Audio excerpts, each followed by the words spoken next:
బెంగళూరులో పోలింగ్ స్టేషన్లో తన ఓటు హక్కును నటుడు ప్రకాష్ రాజ్ వినియోగించుకున్నారు. పార్లమెంట్లో మీరు నమ్మిన అభ్యర్థిని ఎన్నుకోవడం చాలా ముఖ్యమని ప్రకాష్ రాజ్ అన్నారు.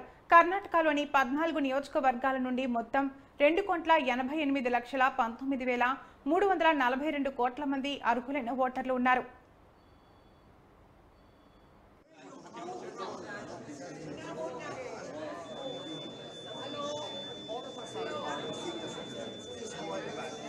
Respect everybody else. It's going back to respect everybody else. Finger, sir.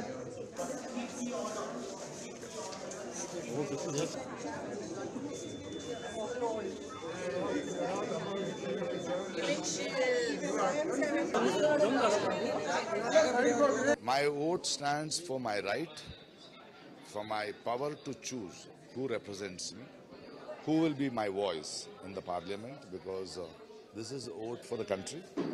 A representative who will be in the parliament, who will represent your aspirations, who will make rules for the issues we are going through. And it is very, very important to choose a candidate, a representative whom you believe will. And I have voted for the candidate whom I believe, and to the manifesto they have brought in, and for the change, because in today's world, in the last decade, the hatred what we are seeing, the divisive politics what we are seeing, I think we need the change, and I voted for the change.